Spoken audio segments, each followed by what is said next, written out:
தொலைபேசி வாயிலாக கிரிக்கெட் ஆர்வலர் திரு மோகன் இணைந்திருக்கிறார். அவரோடு பேசலாம். சார் வணக்கம். வணக்கம். கோலியினுடைய இந்த ஓய்வு அறிவிப்பு அப்படிங்கிறது எந்த காரணத்தின் அடிப்படையில் பார்க்கலாம்? இது சரியான முடிவா? அது என்ன காட்டுதுன்னா, இது டைம்ன்றது யாராலையும் நிறுத்த முடியாது. டைம் ஆயிடுச்சு. அவங்க ஃபார்ம் சரியில்லை. கடைசியா லாஸ்ட் 10 டெஸ்ட் மேட்சஸ் பாத்தீங்கன்னா அவர் 190 ரன் கூட அடிக்கல.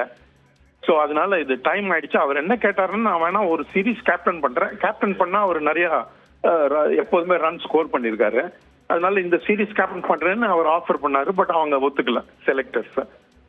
ஸோ அவன் இடமே ஒரு டவுட்ல இருக்கும்போது எப்படி கேப்டனா அவரை நியமிக்க முடியும்னு சொல்லிட்டு இந்த பொசிஷனுக்கு வந்துடுச்சு. அதனால இவர் என்ன சொல்றாரு, நான் ரிட்டையர் ஆயிடுறது பெட்டர் அப்படின்னு சொல்லிட்டு ரோஹித் சர்மா மாதிரி இவர் ஒரு டெசிஷன் எடுத்துட்டாரு.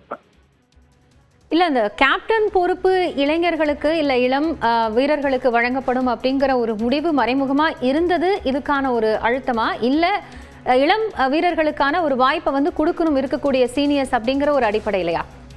இல்ல, ஒரு டைம்ல என்னன்னா, அது நியூ டெஸ்ட் சைக்கிள் இப்ப ஆரம்பிக்குது. இங்கிலாந்து டூரோட 2025ல 2025-2027 வேர்ல்ட் டெஸ்ட் சாம்பியன்ஷிப் சைக்கிள் நம்ம இந்தியா வர்சஸ் இங்கிலாந்து சீரீஸோட ஆரம்பிக்குது. அந்த டைம்ல எப்போதுமே அவங்க செலக்டர்ஸ் என்ன நினைச்சாங்கன்னா, இப்ப நம்ம வி மஸ்ட் மூவ் ஆன், இந்த ஓல்ட் பிளேயர் சீனியர்ஸ் எல்லாம் விட்டுட்டு ஒரு யங் டீம் பில்ட் பண்ணணும்னு சொல்லிட்டு. அதனாலதான் முதல்ல இந்த ஆஸ்திரேலியா டூர் இவர் 2 பேருமே ஃபெயில் ஆயிட்டாங்க. ரோஹித் சர்மாவும் ஃபெயில் ஆயிட்டாரு. விராட் கோலி ஒரு செஞ்சுரி அடிச்சாலும் பார்த்துல மிச்ச 9 இன்னிங்ஸ்ல ஒரு 80 ரன் கூட அடிக்கல.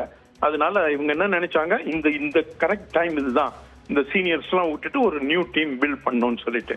அதனால இந்த பர்சனல் சாய்ஸ் ஆஃப் பிளேயர்ஸ் பத்தி அவங்க கவலைப்படல. ஒரு டீமை பில்ட் பண்ணணும், ஒரு புது டீம் அமைக்கணும்னு சொல்லிட்டு தான் செலக்டர்ஸ் இந்த டெசிஷன் எடுத்திருக்காங்க. இது நம்ம கரெக்ட்னு தான் சொல்லணும். நன்றி சார். இணைப்பிலிருந்து உங்களுடைய கருத்துக்களை பகிர்ந்து கொண்டமைக்காக.